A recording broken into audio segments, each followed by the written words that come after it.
But ఇక్కడ చాలా thing ఏంటంటే, మనం ఇప్పుడు పార్టిసిపేట్ చేసే వెయిట్ ఏదైతే ఉందో, ఎగ్జాక్ట్‌గా అలా ఉండడం అనేది కూడా చాలా కష్టమేమో? అంటే లైక్ అదే ఉంటుంది. నేను అందుకే చాలా ట్రిక్కీగా ఏమంటే నేను ఎక్కువ వెయిట్ ఎయడానికి లేదు. హ్మ్. ఆహ్, తక్కువ అవ్వడానికి కొంచెం కష్టం, ఇబ్బంది హుహు. పడుతూ ఉంటాం కాబట్టి, నేను చాలా ట్రిక్కీగా అన్ అన్ నా నా వెయిట్ కేటగరీ నేనేమవుతుందనంటే, షూటింగు అది మామూలుగా 74 హ్మ్. నా హ్మ్. నా హ్మ్. హ్మ్. పర్సనల్ వెయిట్ వచ్చి 74, 75లో మెయింటైన్ చేస్తూ ఉంటాను. ఈ కేటగరీ వచ్చి 76-84. ఓహ్! Okay.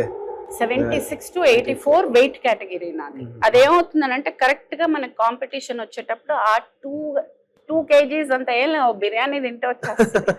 So okay. 2 okay. Okay. రోజులు దట్స్ ద గట్టిగా ట్రిక్. ఓకే.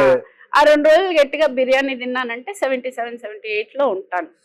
So okay. మళ్ళీ కాంపిటీషన్ అయిపోయాక మళ్ళీ కొంచెం ఒక 2 రోజులు మార్చానంటే మళ్ళీ 74, 75కి వచ్చేస్తాను. సో నా ideal weight okay. Is okay. Only 74, it's in your hands. 75. So that's why నా ఇట్ ఈస్ ఈజీ. చేతిలో ఆ! ఉంది and I know to control. Okay. నాకు ఓకే. ఆ ట్రిక్ నాకు తెలిసిపోయింది హుహు. కాబట్టి I make it a point to be in okay. That. అంటే హ్మ్. ఎక్కువ వెయిట్ వేయడానికి లేదు, బికాజ్ నేనున్న కెరియర్ కి నాకున్న ప్రొఫెషన్ కి నేను ఐ కాంట్ ఆ! యునో. హ్మ్.